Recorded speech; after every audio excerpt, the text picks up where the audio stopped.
Testing 1, 2.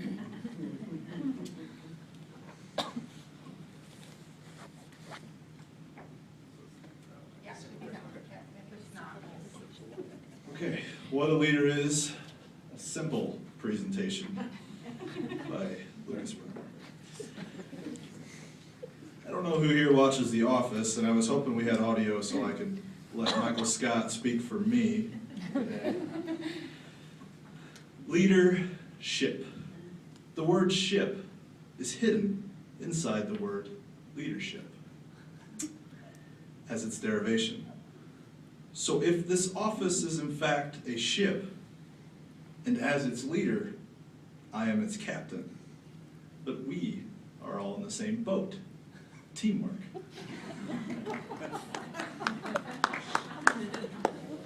I'm glad somebody laughed at that.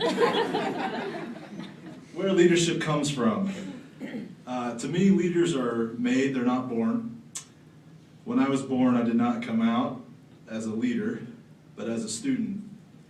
And by being a student, we practice every day in every job that we do. And I think that leadership is someone who practices more than others and has a will for getting things done. By putting people before ourselves, we show compassion, and hopefully that will rub off on our team, and the whole thing will go better. Leaders are also shown in times of disaster, as I'll go over here a little bit later in the program. But I feel that I never thought I would quote Bob Marley, but he says, the greatness of a man is not in how much wealth he acquires, but in his integrity and his ability to affect those around him positively.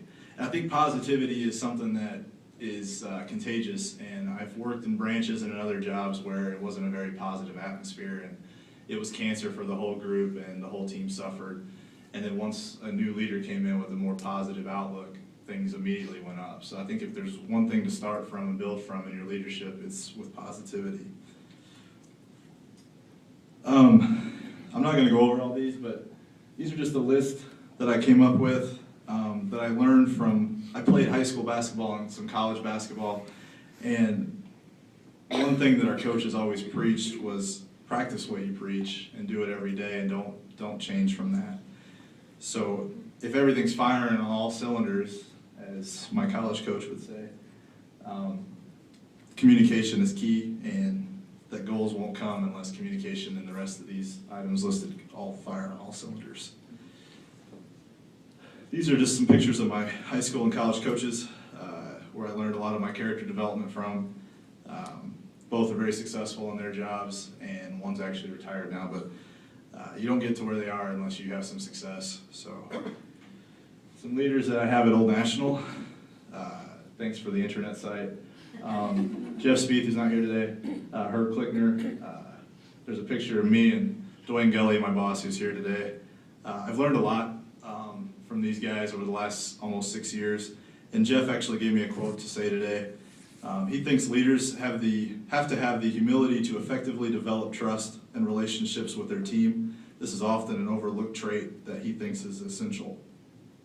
Herb Klickner, who's in the bottom left, actually just won an award for his efforts during our tornado. I was actually working at that branch in Harrisburg, Illinois, the day the tornado hit. I wasn't there yet, but I showed up immediately afterward, about 20 or 30 minutes after it hit. And I learned more in those 2 or 3 hours after that tornado hit about leadership than I did in the 26 years prior to that. And I'll go over that more in just a minute. Dwayne, who's sitting over there, he's really good about giving opportunities and holding us accountable for what projects he delegates on to us, which I also think is essential. And then, of course, Bob Jones, and I was here when times were really good, and I always use the joke that when I first started with the bank, I got a trip to Tunica as a reward for a bonus, and then the crisis hit, and now I can't even buy stamps for my desk. So, and just his leadership through that period, has meant a lot, and I kind of learned a little bit more about the upper echelon and the compassion he shows for all of us sitting in this room. So, I want to make sure I commented on that. These are some of the things that I learned from each of them. I also wanted to touch on why employees are unhappy. business.com survey shows that the big majority there is, they say, is not enough money, but if you really asked each employee, it was probably more about the leader that they had, why they were unhappy in their current role. Maybe they weren't given enough chances to on a program like this, or maybe they weren't given an opportunity to do a job that they felt like they could do.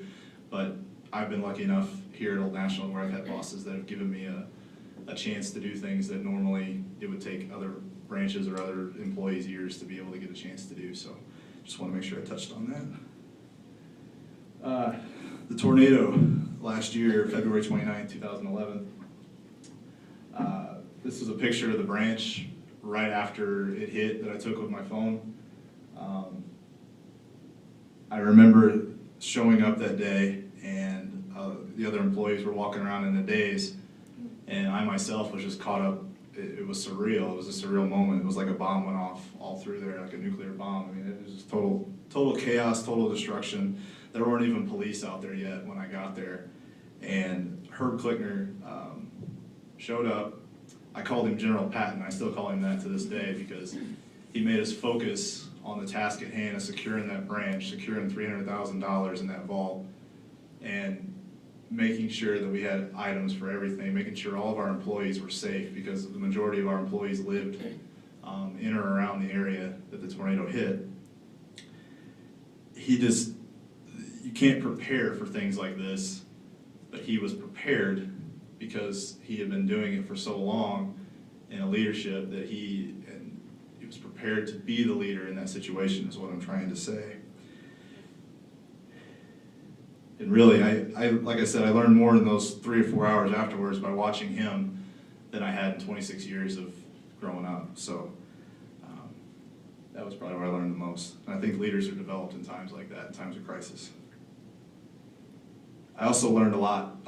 Barbara and Jim Sandegren and some other folks from Evansville and from Indy and from Western Kentucky, they all came over and helped that Saturday and helped us pick up. I remember Barbara, I didn't recognize her at first because she was over a bucket for 3.5 hours in the tornado area and picking up leaves and debris and different things and getting them out of people's yard. And I just thought that was pretty cool that even someone as high of ranking as her is doing the same job that we were all doing, and I just gained a lot of respect for that. Coach Jerry Kill was the football coach at SIU, and when I was a student at SIU, I worked under him as a student assistant, graduate, or whatever. He took a football program at SIU that they were getting ready to disband the team altogether. They were so terrible. And he took them to winning, but not only winning, he was diagnosed with kidney cancer, and he fell on the sideline into had a seizure on the sideline. And it was something he had to deal with as a coach. But he had a seizure one day, and found out he had kidney cancer at 9 a.m. and went in and signed a prospect that afternoon after he had chemo one day. So if he could do something like that, then my life's a piece of cake, I think. But he says that, I really believe you can outwork anyone. It takes no talent at all to be a hard worker. So even if you're not the best teller or the best CSR or the best branch manager, if you show up every day and just dedicate yourself to doing the best possible job you can, most of the time things will fall in place. And then when you start into a new branch or into a new leadership position, it's important that you try to establish relationships with those employees and take each employee aside and try to get to know them as a person and not just an employee.